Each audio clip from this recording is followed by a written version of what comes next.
उसके बाद है बॉडी सेंटर्ड यूनिट्स। एफसीसी के बाद हम कैलकुलेट करेंगे बॉडी सेंटर्ड यूनिट सेल के केस में पैकिंग फ्रैक्शन, वो और देख लें एक बार किस तरह से होगा। नंबर 3 है body centred cubic unit cell BCC के अंदर। तो बीसीसी के अंदर हम कैलकुलेट करेंगे, सबसे पहले वहीं से चलेंगे। नंबर ऑफ एटम्स जो है वो कितने हैं बॉडी सेंटर्ड के अंदर, 1 + 1 यानी कि टोटल 2 है।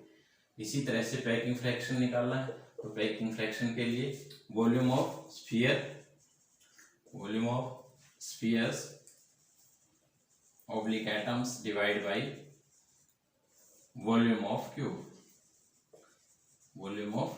सेम मेथड है सभी के लिए, तो इसके लिए हम कैलकुलेट कर चुके हैं 4/3 πr³ into 2 divide by volume of cube आ जाएगा A³। वॉल्यूम ऑफ क्यूब क्या आ जाएगा A³। और इस तरह से आगे हम यहाँ से कैलकुलेट फिर करेंगे कि अगर हमारे पास body centred cubic unit cell है तो उसके अंदर A और R का रिलेशन क्या है, वो हम कैलकुलेट यहाँ से करेंगे। तो देखने में कैसा होगा एक बार देख लें कि जो यूनिट सेल है बीसीसी के केस में तो कैसा होगा देखने में, वो एक बार यहाँ से समझ लें। ये होगा ये, तो इस तरह से यूनिट सेल है हमारे पास, यहाँ पे पार्टिकल है, यहाँ पे है, यहाँ पे सभी कॉर्नर पे है पार्टिकल्स, और एक एटम कॉर्नर पे आ जाएगा और एक बॉडी के सेंटर में।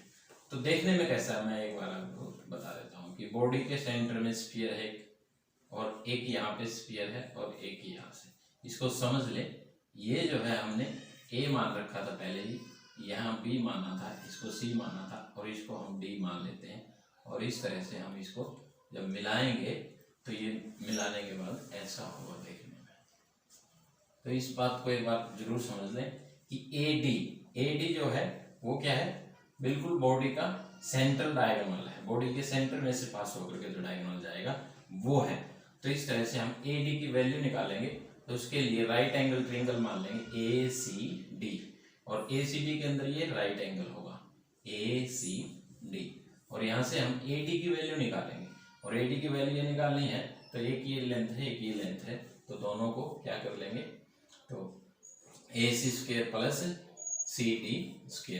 AC² की वैल्यू, AC की वैल्यू हम FCC में निकाल चुके हैं, और ACC की वैल्यू क्या होगी √2A इसका होल स्क्वायर, और CD के लिए हम मान चुके हैं कि इसकी वैल्यू A होती है साइड की, तो एड जो है वो A है, तो यहाँ से कैलकुलेट करेंगे 2A² और प्लस में A², तो कितना आ जाएगा 3A² का स्क्वायर रूट, और कैलकुलेट करेंगे तो √3A यहाँ से वैल्यू AD की निकल आएगी।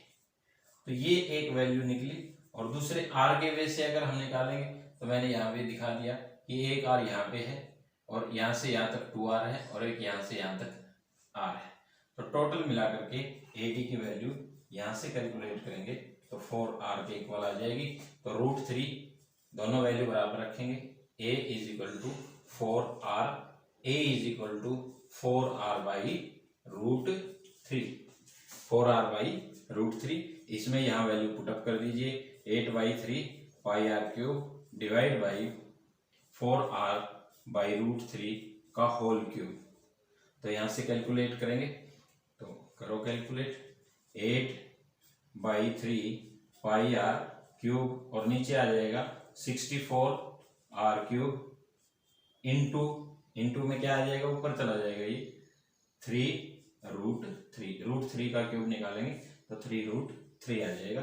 तो R³ से R³ कट जाएगा, 8 से यहाँ 8 कट जाएगा, ये 64 8 आ जाएगा, और 3 से ये 3 कट जाएगा, तो क्या आ जाएगी वैल्यू टोटल √3 π/8।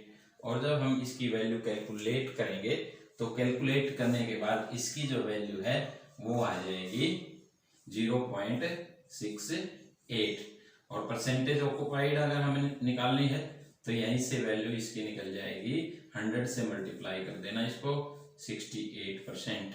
इसी तरह से परसेंटेज एम्प्टी निकालनी है तो ये आ जाएगी 32%।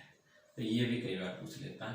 तो इस तरह से हमने कैलकुलेट कर दिया परसेंटेज ऑक्यूपाइड और एम्प्टी की परसेंटेज।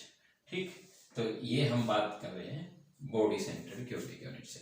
तो तीनों की वैल्यू हमने निकाली। तो सर एक बार और रिवाइज कर लेते हैं। सिंपल के अंदर कितना हो जाएगा? सिंपल के अंदर होगा, सिंपल के अंदर परसेंटेज ऑक्यूपाइड कितनी थी? 52.4 थी सिंपल। एफसीसी में कितनी थी? एफसीसी में 74% लिख देते हैं। और बॉडी सेंटर में कितनी है? 68। तो तीनों की हमें ये याद करनी है। इस तरह से परसेंटेज ऑक्यूपाइड भी और परसेंटेज एम्प्टी भी हम कैलकुलेट कर सकते हैं। इसी के साथ ये जो तीनों की कैलकुलेशन हमने की, इनको आप एक जैसी वैल्यू कैलकुलेट करने का मेथड है पूरा का पूरा। तो इस तरह से हम सभी को याद रखें और कैलकुलेट